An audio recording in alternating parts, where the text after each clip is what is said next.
ආයිබෝවන් දරුවනේ ගුරුගෙදර අධ්‍යාපනික වැඩසටහන් මාලාවේ 13 වන ශ්‍රේණියේ ආර්ථික විද්‍යා විෂය නිර්දේශයේ 8 වෙනි නිපුණතාවයි අපි මේ දිනවල සාකච්ඡා කරන්නේ. 8.7 නිපුණතා මට්ටම රාජ්‍ය අයවැය හිඟය පියවීම සහ රාජ්‍ය ණයෙහි සන්නිත වීමයි අපි අද දිනේදී සාකච්ඡා කරනු ලබන්නේ. එහි ගුණම් ඵල අයවැය හිඟය පියවීම සඳහා යොදා ගන්නා මූලාශ්‍ර වෙන් කර ඉදිරිපත් කරයි. අයවැය හිඟය පියවීමේ දේශීය හා විදේශීය මූලාශ්‍රවල ප්‍රතිවිපාක විස්තර කරයි. රාජ්‍ය ණය සන්නිතිය ඉදිරිපත් කරයි. ශ්‍රී ලංකාවේ රාජ්‍ය ණයවල උපනති මහ බැංකු මූලාශ්‍ර දත්ත මගින් ඉදිරිපත් කරයි. දේශීය ණය මූලාශ්‍ර මගින් ණය ලබා ගැනීමේදී ඇතිවන ගැටලු විස්තර කරයි. රාජ්‍ය ණය ඉහළ යෑමේ ආර්ථික ප්‍රතිපාක විමසා බලයි.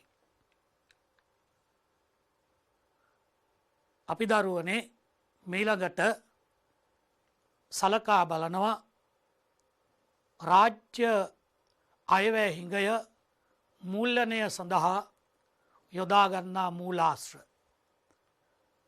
රාජ්‍ය අයවැය ලේඛනයේ හිඟය පියවා ගැනීම මූල්‍යනය ලෙස හඳුන්වනවා. ඒ අයවැය හිඟය මූල්‍යනය සඳහා අරමුදල් ලබා ගත හැකි ප්‍රධාන මාර්ග තුනක් පවතිනවා. දේශීය ණය, විදේශීය ණය, විදේශ දීමනා. අත් මුලින්ම බලමු දේශීය ණය.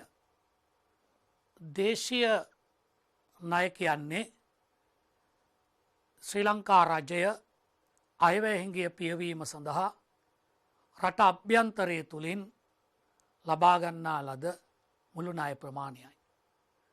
එම දේශීය ණය ප්‍රධාන වශයෙන් කොටස් දෙකකට බෙදෙනවා. වෙළඳපොළ ණය ගැනීම, වෙළඳපොළ නොවන ණය ගැනීම. විදේශීය ණය කියලා කියන්නේ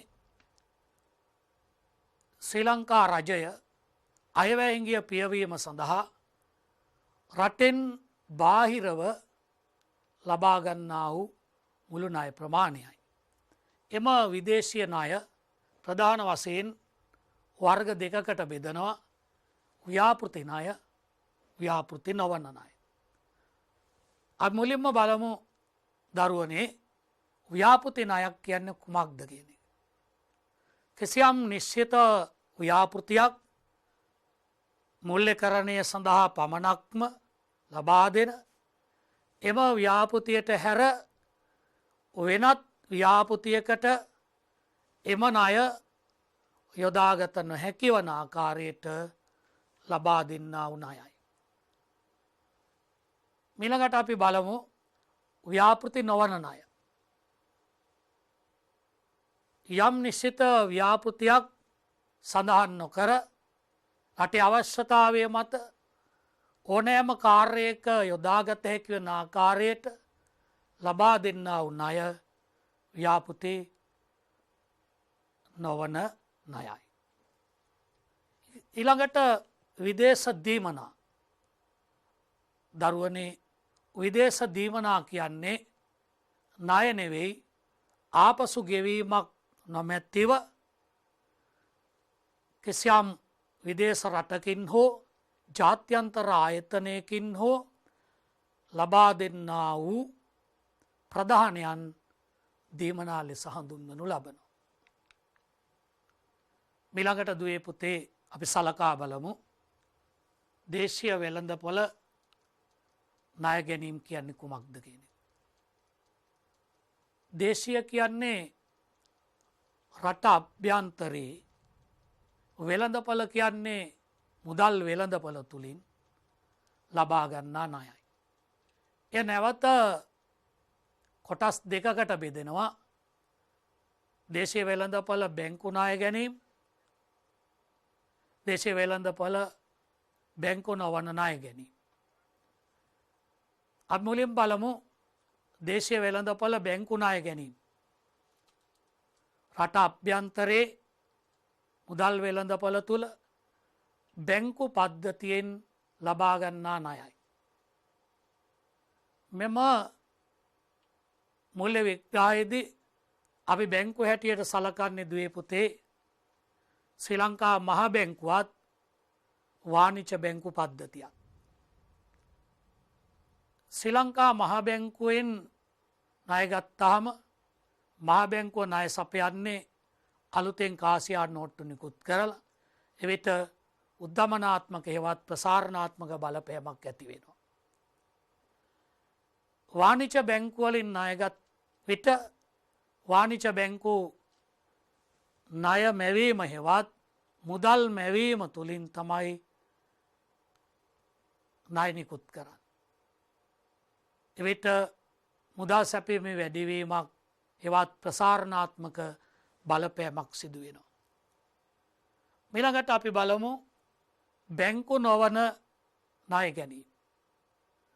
බැංකු නොවන කියලා කියන්නේ රට තුළ මුදල් වෙළඳපොලේ වාණිජ බැංකු සහ මහ බැංකුව හැර වෙනත් ආයතන සහ පුද්ගලයන්ගෙන් ලබා ගන්නා ණයයි. අපි කොටස් තුනකට බෙදලා තිබෙනවා. ජාතික ඉතිරි කිරීමේ බැංකුව, සේවක අර්ථසාධක අරමුදල, වෙනත් මූල්‍ය ආයතන. අපි මීළඟට දේශීය වෙළඳපොළ ණය ගැනීම පිළිබඳව තවදුරටත් පුළුල්ව විමසා බලමු. දේශීය වෙළඳපොළ ණය ගැනීම කියන්නේ රට අභ්‍යන්තරය තුළ මුදල් වෙළඳපොළ තුලින් ලබා ගන්නා ණයයි. එම ණය ප්‍රධාන වශයෙන් කොටස් දෙකකට බෙදෙනවා. දේශීය වෙළඳපොළ බැංකු ණය ගැනීම, දෙවෙනි එක දේශීය වෙළඳපොළ බැංකු නොවන ණය ගැනීම. ඔබ මේ පින්තූරයේ දෙස බලන්න. දුවේ පුතේ මේ පින්තූරයෙන් නිරූපණය කෙරෙනවා ශ්‍රී ලංකා මහ බැංකුව, ලංකා බැංකුව, මහජන බැංකුව එවැනි බැංකු පද්ධතියෙන් ණය ලබා ගැනීම දේශීය වෙළඳපොළ ණය ගැනීමයි. දේශීය වෙළඳපොළ බැංකුවන්සෙන් ණය ගැනීමයි. දේශීය වෙළඳපොළ බැංකුවන්සෙන් ණය ලබාගත් විට උද්ධමනාත්මක හේවත් ප්‍රසාරණාත්මක බලපෑමක් ඇති වෙනවා. ඔබ මේ රූපරාමයෙන් දකිනවා දුවේ පුතේ ජාතික ඉතිරි කිරීමේ බැංකුව, රක්ෂණ ආයතන, වෙනත් මූල්‍ය ආයතන. දේශීය වෙළඳපොලේ බැංකු නොවන මූල්‍ය ආයතන ඒවා. එවැනි බැංකු නොවන මූල්‍ය ආයතන තුලින් ණය ලබාගත් විට සිදුවන්නේ එක් තැනක තිබෙන මුදල් තව තැනකට ගලා යාමක් පමණයි. අලුතෙන් කාසියා නෝට්ටු නිකුත් කිරීමක් හෝ ණය මැවීමක් හෝ සිදු නොවන නිසා උද්ධමනාත්මක බලපෑමක් හෙවත් ප්‍රසාරණාත්මක බලපෑමක් සිදු වෙන්නේ නැහැ. ඊළඟට අපි සලකා බලමු දේශීය වෙළඳපොළ නොවන ණය ගැනීම. රට අභ්‍යන්තරය තුළ මුදල් වෙළඳපොළෙන් හැර වෙනත් මාර්ගවලින් ලබා ගන්නා ණයයි. එම ණය ප්‍රධාන වශයෙන් අපිට දක්වන්න පුළුවන් පරිපාලන ණය, භාණ්ඩාගාරයේ තැන්පතු. තැනදී සිදුවෙන්නේ එක් තැනක තිබෙන අතිරික්ත මුදල් තව තැනකට ගලා යාමක් පමණයි. ණය මැවීමක් හෝ මුදල් මැවීමක් හෝ කාසියා නෝට්ටු නිකුත් කිරීමක් හෝ සිදු නොවන නිසා උද්ධමනාත්මක බලපෑමක් හෙවත් ප්‍රසාරණාත්මක බලපෑමක් සිදුවෙන්නේ. ඊළඟට අපි විමසා බැලිය යුතුයි මේ දේශීය මූලාශ්‍රවල ණය ගැනීම් වල ප්‍රතිවිපාක. පළවෙනි එක මහ බැංකුව සහ වාණිජ බැංකුවලින් ණය ලබා ගැනීමේදී ආර්ථිකයේ මූල්‍ය ප්‍රසාරණයක් ඇති වී මිල මට්ටම ඉහළ යාම. වාණිජ බැංකුවලින් ණය ලබාගත් විට වාණිජ බැංකු ණය දෙන්නේ ණය මවලා මුදල් මවලා. ඒ තුළින් මූල්‍ය ප්‍රසාරණයක් සිදු වෙලා උද්ධමනාත්මක බලපෑමක් ඇති වෙනවා. මහ බැංකුවෙන් ණය ලබාගත් විට මහ බැංකුව සතු වත්කම් ප්‍රමාණය ඉහළ යනවා. මහ බැංකුව තමන්ගේ වත්කම් පදනම් කරගෙන තමයි කාසියා නෝට්ටු නිකුත් කරන්නේ. ඒ නිසා රටේ මුදල් සැපයීම වැඩි වෙලා පොදු මිල මට්ටම ඉහළ ගිහින් උද්ධමනාත්මක බලපෑමක් හෙවත් ප්‍රසාරණාත්මක බලපෑමක් ඇති වෙනවා. දෙවෙනි ප්‍රතිපාකය බැංකු නොවන මූලාශ්‍ර මගින් ණය ලබා ගැනීමේදී මුදල් සැපීමේ වැඩිවීමක් සිදු නොවීම.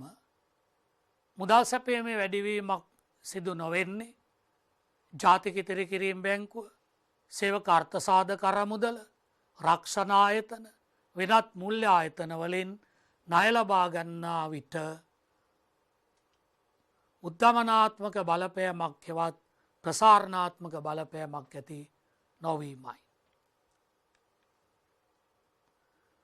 දේශීය මූලාශ්‍රවල ප්‍රතිවිපාක 3 වෙළඳපළ පොලි අනුපාතය ඉහළ යාමක් සිදුවීම. රජය ණය ලබා ගැනීමට යාමේදී මුදල් වෙළඳ පොලේ තරඟ කිරීමක් සිදු කරනවා. පෞද්ගලික අංශයත් ණය ලබා ගැනීමට වෙළඳ පොලේ තරඟ කරනවා. ඒ දෙයන්සෙන්ම ඇතිවන තරංකාරීත්වය හේතු කොටගෙන රාජ්‍ය ණය පොලි අනුපාතය ඉහළ යාමක් සිදු වෙනවා. තුන්වෙනි ප්‍රතිපාකය පෞද්ගලික අංශයේ ආයෝජන පිරිහීම. අපි හඳුන්වනවා තෙරපුම් ප්‍රතිපාකය කියලා.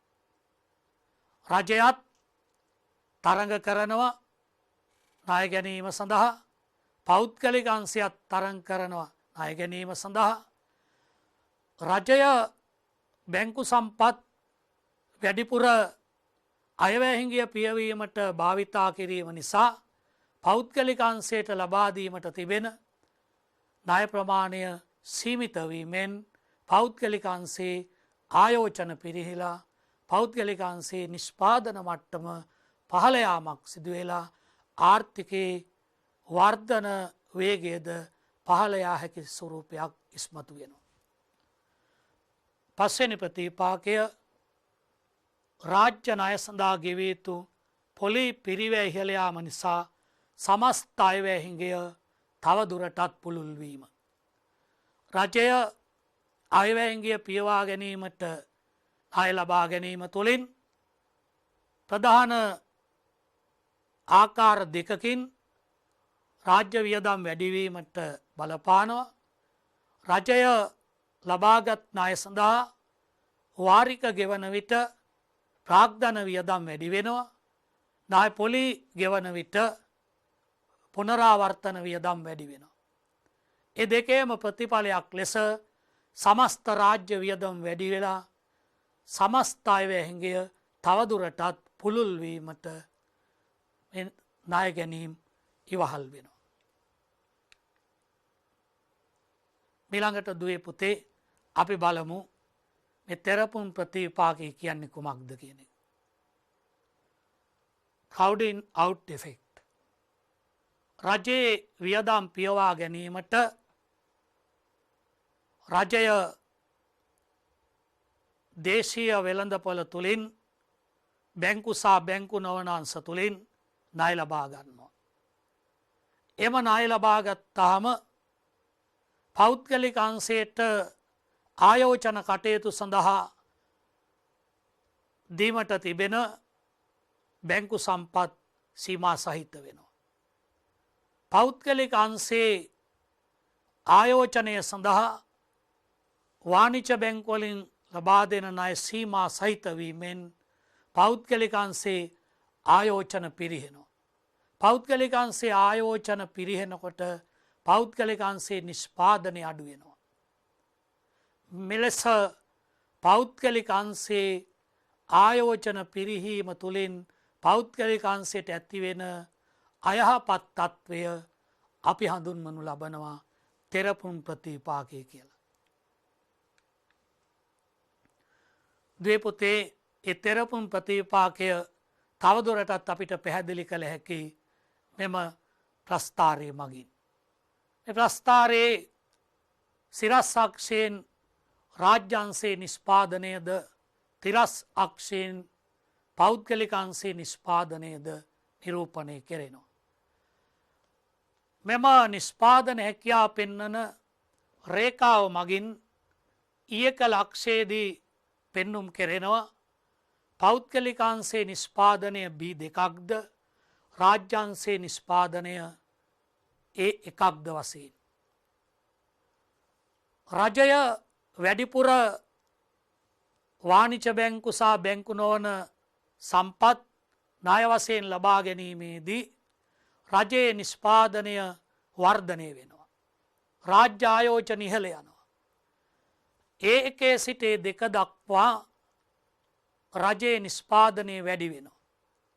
පෞද්ගලික අංශයට ආයෝජනයට තිබෙන බැංකු සම්පත් මුල්‍ය සම්පත් සීමිත වීම නිසා පෞද්ගලික අංශයේ ආයෝජන අඩුවීමෙන් පෞද්ගලික අංශයේ නිෂ්පාදන මට්ටම B2 සිට B1 දක්වා අඩු වෙනවා.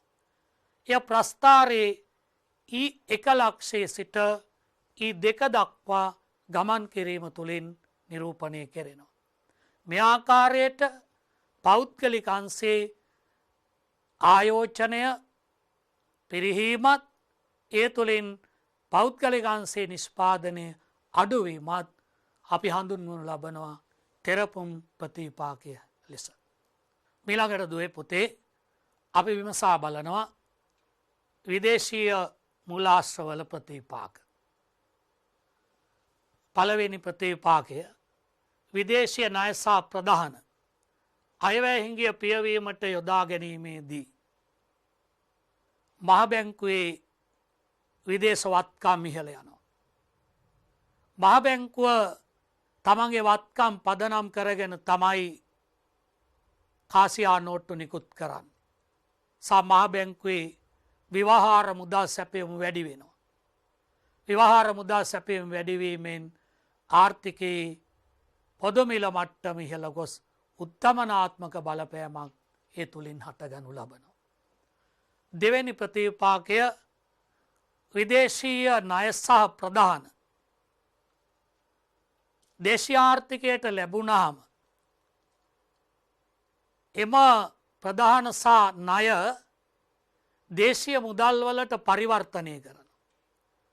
ඒ කියන්නේ ද්වේ පොතේ රුපියල් බවට පරිවර්තනය කරනවා. ඒ පරිවර්තනය කළාම ආර්ථිකයේ විවහාර මුදල් සැපයුම් වැඩි වෙලා පොදු මිල මට්ටම වැඩිවීම තුළින් උත්තමනාත්මක බලපෑමක් හෙවත් ප්‍රසාරණාත්මක බලපෑමක් ඇති වෙනවා.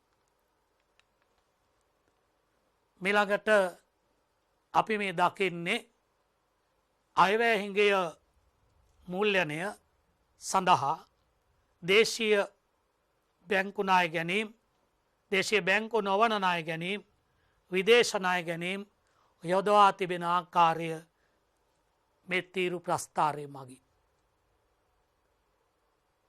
මෙහි තදනිල් පැහැයෙන් විදේශීය ණයද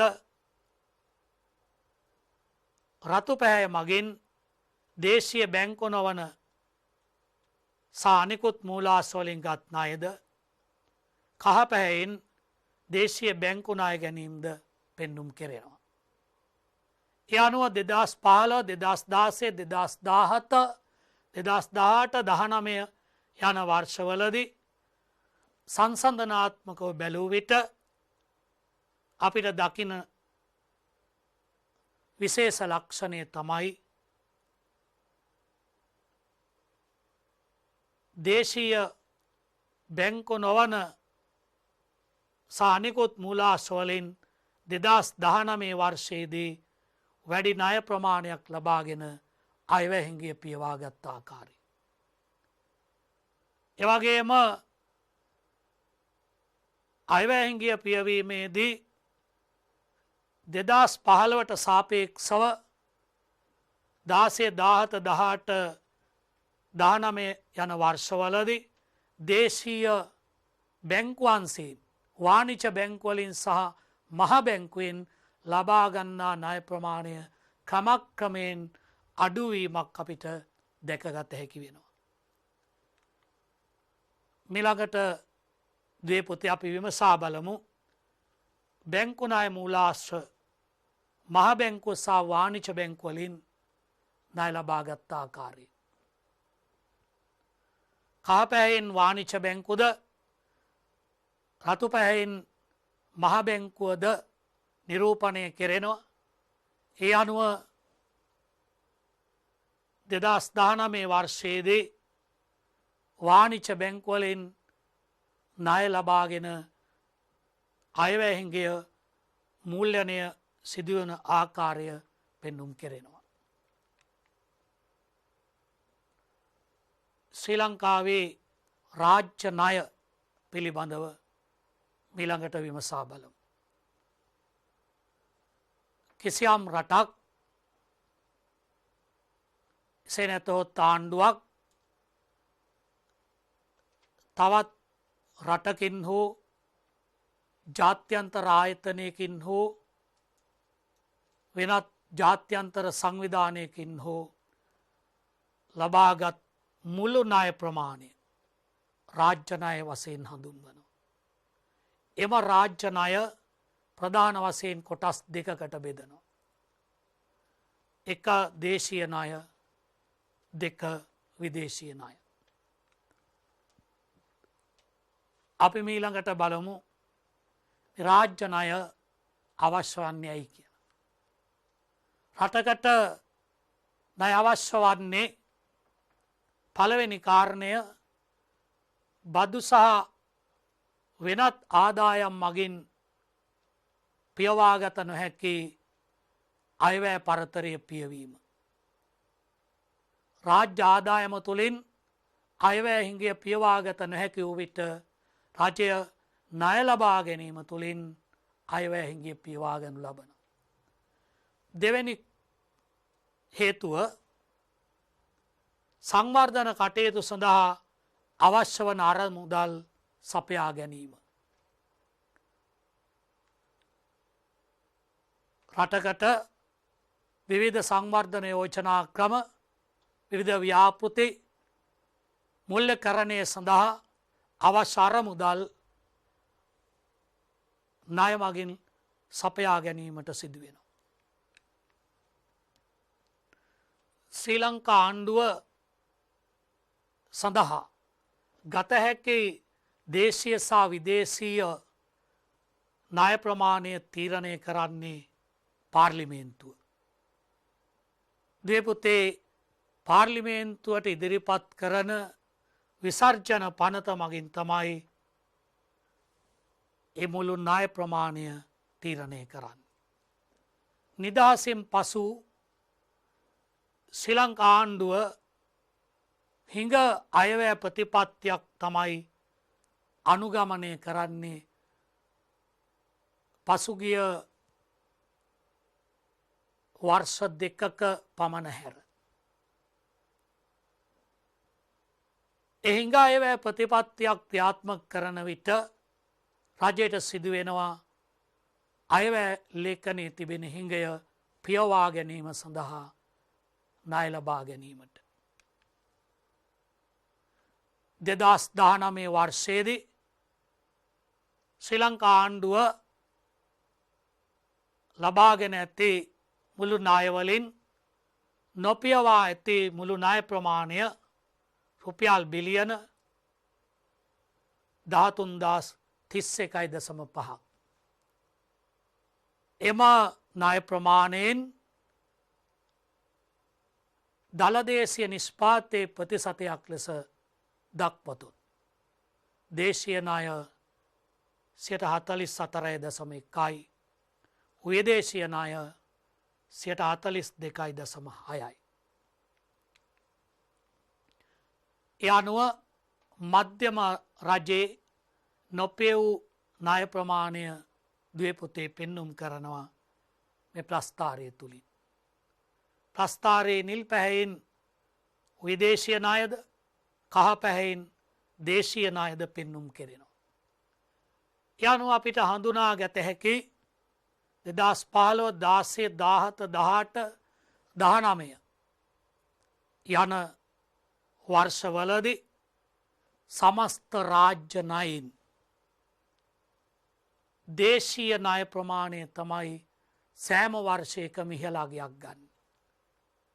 2019 වර්ෂයේදී උදාහරණයක් ලෙස ගතහොත් මුළු රාජ්‍ය ණය වලින් රුපියල් බිලියන 6629ක් දේශීය ණයයි.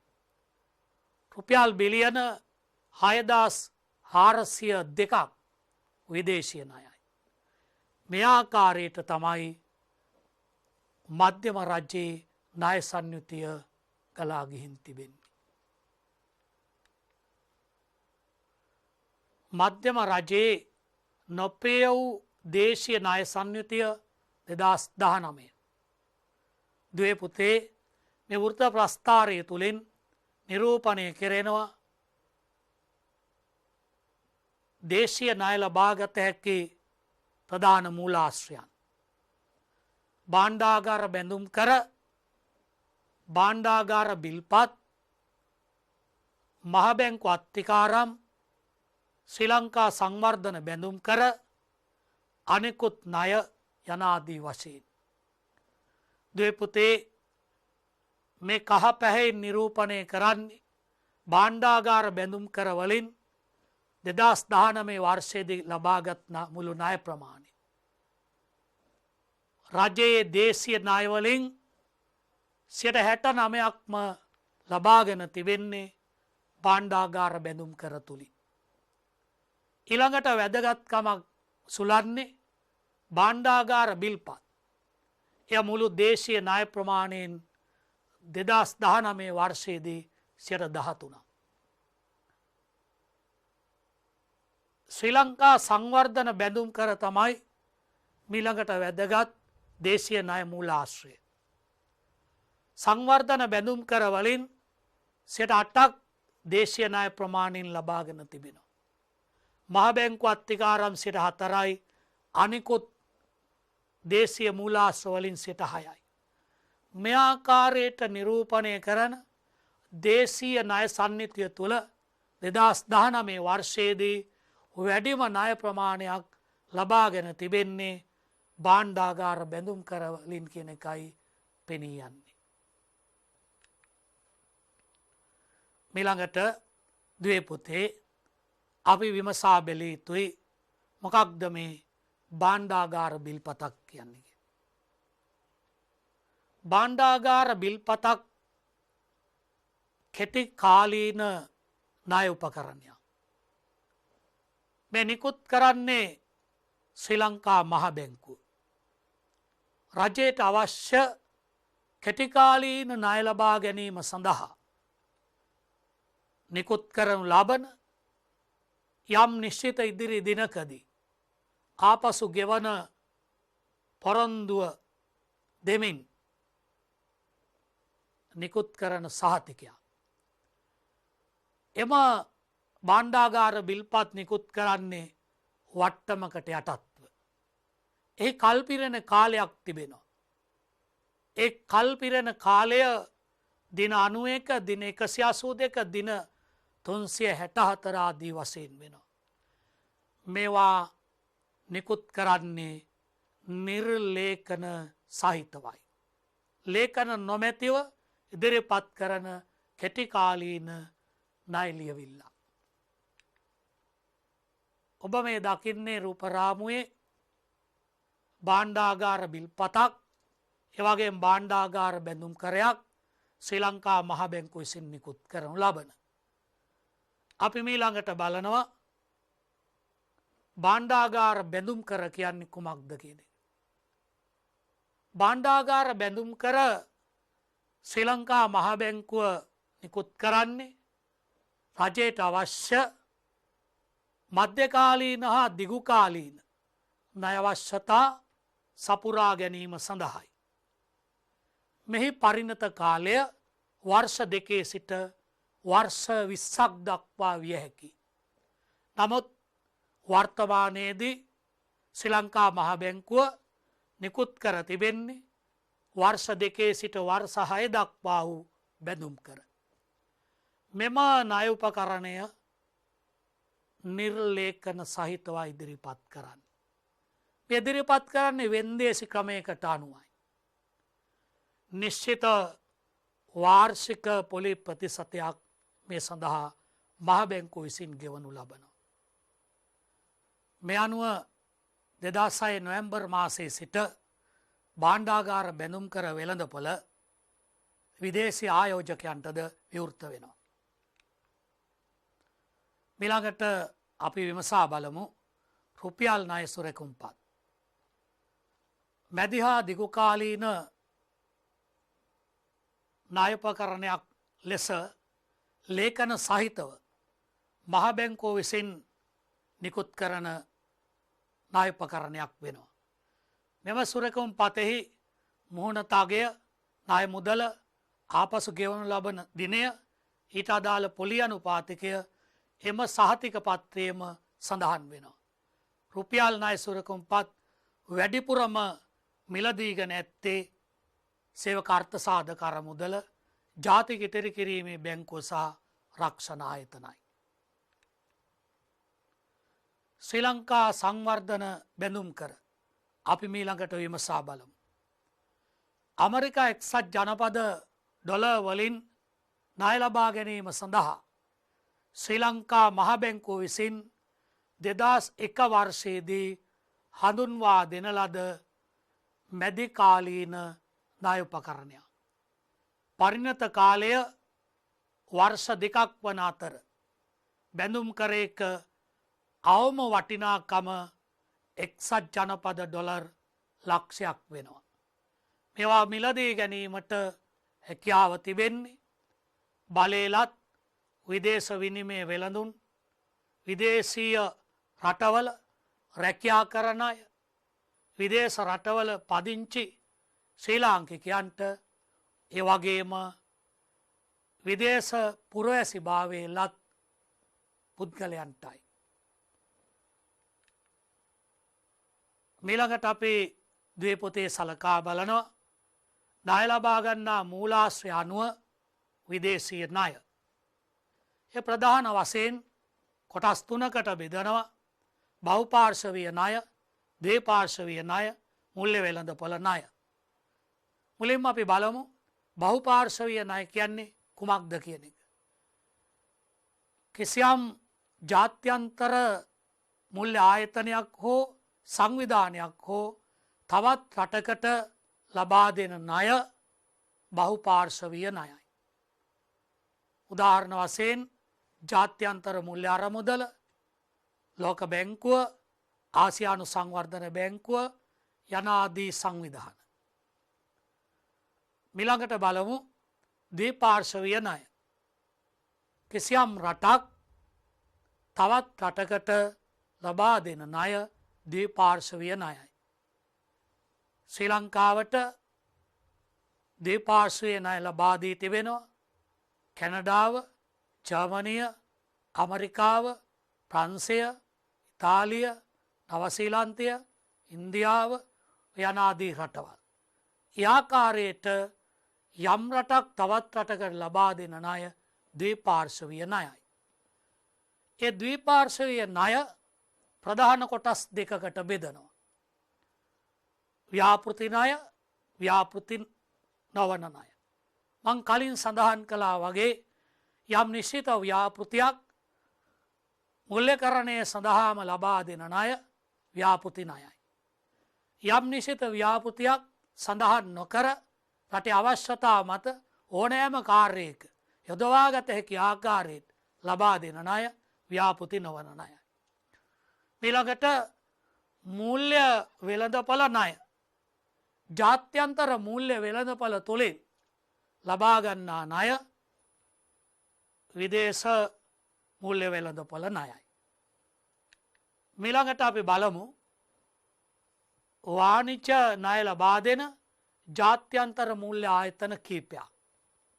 එක රිග්ස් නැෂනල් බැංකුව, දෙක ඉන්දු සූවස් බැංකුව, තුන සිටි බැංකුව, හතර බැංකර්ස් ට්‍රස්ට් සමාගම, පහ සොලමන් බ්‍රදර්ස් ඉන්කෝපරේටඩ්. මේ ජාත්‍යන්තර මූල්‍ය වෙළඳපොලේ ණය පහසුකම් ලබා දෙන මූල්‍ය වෙළඳපොළ ආයතනයි. ඊළඟට අපි සලකා බලමු ව්‍යවහාර මුදල් වර්ගය අනුව ණය සන්නිතිය. 2019 වර්ෂයේදී මේ උත්තර ප්‍රස්ථාරයේ මගින් දුවේ පුතේ පෙන්눔 කෙරෙනවා. ශ්‍රී ලංකා රුපියල් වලින් තමයි වැඩිම ණය ප්‍රතිශතය ලබාගෙන තිබෙන්නේ 46%. ඊළඟ ප්‍රතිශතය එක්සත් ජනපද ඩොලර් වලින් 38%. විගහි වලින් 7%යි. විගහ කියන්නේ දුවේ පුතේ ජාත්‍යන්තර මූල්‍ය අරමුදල තම සමාජික රටවල් වලට හඳුන්වා දුන් අන්තර්ජාතික සංචිත වත්කම. අපි කෙටියෙන් විගහි ලෙස හඳුන්වනවා. විශේෂ ගැනුම් හිමිකම් 7%යි, ජපන්යෙන් 5%යි, යුරෝ වලින් 2%යි, වෙනත් 2%යි. ඒ අනුව 2019 වර්ෂයේදී රාජ්‍ය ණය සන්නිතිය තුළ වැඩිම ණය ප්‍රමාණය ලබාගෙන තිබෙන්නේ ශ්‍රී ලංකා රුපියල් වලින්. අපි ඊළඟට විමසා බලමු විදේශීය ණය සන්නිතිය 2019 වර්ෂයේ. සහනදායී ණය 43%යි, සහනදායී නොවන ණය 57%යි. සහනදායී නොවන ණය වර්ග කීපයකට බෙදා තිබෙනවා. ජාත්‍යන්තර සෛරිත්ව බැඳුම් කර 43%යි, වෙනත් ණය 7%යි, ද්විපාර්ශවීය ණය 3%යි, බහුපාර්ශවීය ණය 2%යි, භාණ්ඩාගාර බිල්පත් හා බැඳුම් කර වල අනේවාසිකයන්ගේ ආයෝජන 2%යි. සහනදායී ණය නැවත කොටස් දෙකකට බෙදනවා. ද්විපාර්ශවීය ණය 22%යි, බහුපාර්ශවීය ණය 21%යි. ඊළඟට අපි සලකා බලමු දුවේ පුතේ ශ්‍රී ලංකාවට ණය සපයන ඇතැම් විදේශ ණය ආධාර ලෙස සලකන්නේ ඇයි කියන කාරණය. ශ්‍රී ලංකාවට සපයන ඇතැම් විදේශ ණය ආධාර ලෙස සැලකීමට හේතු කීපයක් තිබෙනවා. එක පොලි අය නොකිරීම. දෙක ඉතාම අඩු සේවා ගාස්තුවක් පමණක් අය කිරීම. තුන ණය ගෙවා අවසන් කිරීමට දීර්ඝ කාලයක් ලබා දීම. හතර ණය සඳහා සහන කාලයක් ලබා දීම. ණය ගෙවීමට විරාම කාලයක් ලබා දීම. පහ විදේශ මුදලින් ණය ගෙවීමට අවසර දීම. ඊළඟට අපි සලකා බලනවා රාජ්‍ය ණය ඉහළ යාමේ ප්‍රතිවිපාක. පළවෙනි ප්‍රතිවිපාකය රාජ්‍ය ණය පොලි ගෙවීම ඉහළ යාම නිසා රාජ්‍ය තුරුම් පහළ යාම.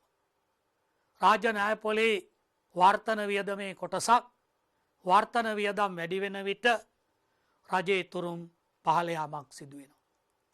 දෙවෙනි ප්‍රතිවිපාකය රාජ්‍ය තුරුම් පහළ යාමෙන් රජ ආයෝජන පහළ යාම. රාජ්‍ය තුරුම් වලින් ප්‍රාග්ධන වියදම් පියවාගත හැකි වෙනවා.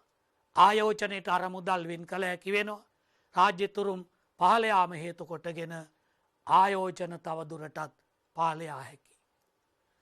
තුන්වෙනි ප්‍රතිපාකය ණය වාරික සහ පොලී ගෙවීම වැඩිවීම නිසා රාජ්‍ය වියදම් ඉහළ යාම. ණය වාරික ගෙවීම ප්‍රාග්ධන වියදමේ කොටසක්, පොලී ගෙවීම පුනරාවර්තන වියදමේ කොටසක්. ප්‍රාග්ධන වියදම් සහ පුනරාවර්තන වියදම් ඉහළ යාමෙන් සමස්ත රාජ්‍ය වියදම ඉහළ යාමක් සිදු වෙනවා. හතරවෙනි ප්‍රතිපාකය රාජ්‍ය මූල්‍ය කළමනාකරණය දුෂ්කර වීම. රාජ්‍ය තුරුම් පහළ යනවා. වර්තන ගිණීමේ හිඟයක් ඇති වෙනවා. සමස්ත අයවැය හිඟිය වැඩි වෙනවා. ඒ තුළින් දේශීය විදේශීය ණය බර වැඩි වෙනවා. ඒ නිසා රාජ්‍ය ණය කළමනාකරණය, රාජ්‍ය මූල්‍ය කළමනාකරණය දුෂ්කර කාර්යයක් වෙනවා. ඊළඟට අපි සලකා බලමු රාජ්‍ය ණය තිරසාර භාවය. රජය ණය ආපසු ගෙවිය යුතුයි. ඒ රාජ්‍ය ණය ආපසු ගෙවීමේදී කොන්දේසි වල සහ රාජ්‍ය ණය ප්‍රධාන ගැලපීම් වල කිසිදු වෙනසක් සිදු නොකොට රජයේ ණය පොලී සහ ණය වාරික ගෙවීමට වර්තමානයේ අනාගතයේ රජයට තිබෙන හැකියාව රාජ්‍ය ණය තිරසාර භාවයයි. ඊළඟට අපි විමසා බලමු රාජ්‍ය ණය අනුපාතය. රජයේ මුළු ණය දළදේශීය නිෂ්පාදිතයේ ප්‍රතිශතයක් ලෙස ප්‍රකාශ කිරීම රාජ්‍ය ණය අනුපාතයයි. එම ණය අනුපාතය ගණනය කරන්නේ මේ ආකාරයටයි.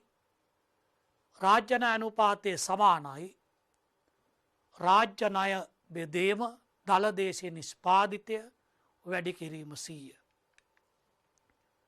ඊළඟට දුවේ පුතේ ඔබ දකිනවා වර්ෂ කිහිපයක රාජ්‍ය ණය අනුපාතය දළදේශීය නිෂ්පාදිතයේ ප්‍රතිශතයක් ලෙස. වර්ෂය 2016, 2017, 2018, 2019 මුළු රාජ්‍ය ණය 79.0යි, 77.9යි, 83.7යි, 86.8යි. සමස්ත රාජ්‍ය ණය ප්‍රමාණය ක්‍රමයෙන් පසුගිය වසරවල වර්ධනය වී ඇති ආකාරය නිරූපණය වෙනවා. එම රාජ්‍ය ණය තුළ දළදේශීය නිෂ්පාතයේ ප්‍රතිශතයක් ලෙස දේශීය ණය සහ විදේශීය ණය සන්නිහිතව ඔබට දැකගත හැකියි. ඒ තුළ විදේශ ණය ප්‍රතිශතයට වඩා දේශීය ණය ප්‍රතිශතය දළදේශීය නිෂ්පාදිතයේ ප්‍රතිශතයක් ලෙස සෑම වර්ෂයකදීම වැඩි වූ ආකාරය නිරූපණය කෙරෙනවා. ඊළඟට අපි සලකා බලනවා රාජ්‍ය ණය සේවා කරන පිරිවැය. කිසියම් ආණ්ඩුවක් ලබාගත් මුළු ණය ආපසු ගෙවීමට වාරික වශයෙන් ඒ වගේම පොලී ගෙවීමට වාර්ෂිකව වැය කරන මුදල් ප්‍රමාණය ණය සේවා කරන පිරිවැයයි. ණය සේවා කරන පිරිවැය මේ ආකාරයෙන් ගණනය කරගත හැකි. ණය වාරික ධන, ණය පොලී ගෙවීම. ඊළඟට දුවේ පුතේ අපි බලනවා රාජ්‍ය ණය සේවා කරන අනුපාතය. රජය දේශීය සහ විදේශීය ණයවල වාරික ගෙවනවා. ඒ දේශීය විදේශීය ණයවල පොලී ගෙවනවා. ඒ වාරික ගෙවීම සහ පොලී ගෙවීම දළදේශීය නිෂ්පාදිතේ ප්‍රතිශතයක් ලෙස ප්‍රකාශ කිරීම රාජ්‍ය ණය සේවා කරන අනුපාතයයි.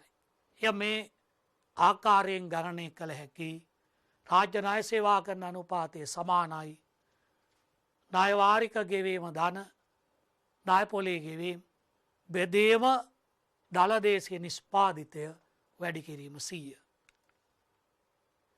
යනු අපිට විමසා බලන්න පුළුවන් පසුගිය වර්ෂ කීපයක ණය සේවා කරන අනුපාතය දළදේශීය නිෂ්පාදිතයේ ප්‍රතිශතයක් ලෙස 2016 වර්ෂය 17 18 19 මේ සෑම වර්ෂයකම පාහි ණය සේවා කරන අනුපාතය වැඩි වී ඇති ආකාරය අපිට නිරූපණය වෙනවා. 2016 දී 11.3ක් වූ ණය සේවා කරන අනුපාතය 2019 දී 13.5ක් වෙනවා. මේ ආකාරයෙන් අපි ද්වේපොතේ සාකච්ඡා කළ ඒ ණය සන්නිතිය ණය දර්ශක රාජ්‍ය මූල්‍යයන් පිළිබඳව කෙටි සාරාංශයක් ශ්‍රී ලංකා මහා බැංකුවේ දත්ත පෙන්නන මේ වගුව තුළින් පෙන්නුම් කරනවා. ඒ අනුව මධ්‍යම රජයේ ණය දළදේශීය නිෂ්පාතයේ ප්‍රතිශතයක් ලෙස දේශීය සහ විදේශීය ණය වශයෙන් පෙන්නුම් කෙරෙනවා. ඒ වගේම මුළු විදේශ ණය අපනයනවල ප්‍රතිශතයක් ලෙස පෙන්නුම් කරනවා. උදාහරණයක් ලෙස දක්වතොත් 2019 වර්ෂයේදී මුළු අපනයන ආදායමේ ප්‍රතිශතයක් ලෙස මුළු විදේශ ණය ප්‍රමාණය පෙන්වන්නේ නම් එය 184.4. අපනයන ආදායම 100ක් වෙනකොට ඒ වගේ 184.4ක් විදේශ ණය බරයි. ඒ වගේම දළදේශීය නිෂ්පාතයේ ප්‍රතිශතයක් ලෙස මුළු ණය සේවා කරන ගෙවීම් සඳහන් වෙනවා. ණය සේවා කරන ගෙවීම් රජයේ ආදායමේ ප්‍රතිශතයක් ලෙස නිරූපණය කෙරෙනවා. රජයේ ආදායමේ ප්‍රතිශතයක් ලෙස මුළු ණයවාරික සහ පොලී ගෙවීම 2019 වර්ෂයේදී සඳහන් කළහොත් 107යි. රජයේ මුළු ආදායමම යෙදුවත් 2019 වර්ෂයේදී ණයවාරිකයයි ණය පොලියයි දෙක ගෙවාගත නොහැකි මට්ටමක් පෙන්නුම් කරනවා රජයේ ආදායම තුලින්. ඒ වගේම රජයේ වියදමේ ප්‍රතිශතයක් ලෙස මුළු ණය සේවා කරන ගෙවීම් නිරූපණය කරනවා. රජයේ ණය සේවා කරන ගෙවීම් විදේශීය ණය සේවා කරන ගෙවීම් අපනයනවල ප්‍රතිශතයක් ලෙස පෙන්නුම් කරනවා. ඒ වගේම මුළු ණය පොලී ගෙවීම් දළදේශීය නිෂ්පාතයේ ප්‍රතිශතයක් ලෙස පෙන්නුම් කෙරෙනවා. එය 2016යි 2019 අතර සසඳනකොට 5%, 6% අතර මට්ටමක පවතින බව නිරූපණය කෙරෙනවා. ඒ වගේම රජයේ පුනරාවර්තන වියදමේ ප්‍රතිශතයක් ලෙස රජයේ දේශීය ණය පොලී ගෙවීම් පෙන්නුම් කෙරෙනවා. එය 27%, 30% අතර මට්ටමක 2016යි 2019 අතර විහිදෙන ආකාරයෙන් පෙන්නුම් කෙරෙනවා. ඒ අනුව අපිට රජයේ ණය පොලී ගෙවීම් පුනරාවර්තන වියදමෙන් 3න් 1ක් පමණ වන බව නිරූපණය කෙරෙනවා. මේ අනුව ද්වේපොතේ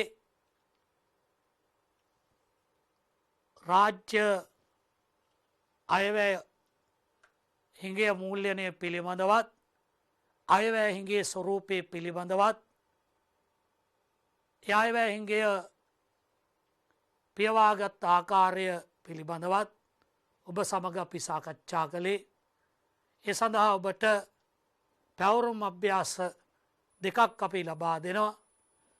පළවෙනි පැවරුම් අභ්‍යාසය රාජ්‍ය අයවැය හිඟය මූල්‍යනය කිරීමේදී ප්‍රසාරණාත්මක බලපෑමක් ඇතිවන මූල්‍ය මාර්ග කවරේද? 3. විදේශ ණයසා දීවනා යොදා ගැනීම මගින් අයවැය හිඟය මූල්‍යනය කිරීමේදී ප්‍රසාරණාත්මක බලපෑමක් ඇතිවන්නේ ඇයිදැයි පැහැදිලි කරන්න. 4. රාජ්‍ය ණය ඉහළ යාමේ ප්‍රතිපාක මොනවාද? 5.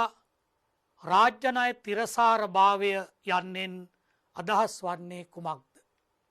ද්වේපතේ අපි අද සාකච්ඡා කරනු ලැබුවේ 8.7 නිපුණතා මට්ටම, රාජ්‍ය අයවැය හිඟය පියවීම, අයවැය හිඟේ විවිධ ස්වරූප, රාජ්‍ය ණය සන්නිතිය පිළිබඳව. ඔබට මේ පිළිබඳ හොඳ අවබෝධයක් ලැබෙන්නේ නැති කියලා අපේක්ෂා කරනවා. මෙවන් වැඩසටහනකින් නැවත හමුවීමේ අපේක්ෂාවෙන් සමුගන්නවා. ආයුබෝවන් සියලු දෙනාටම.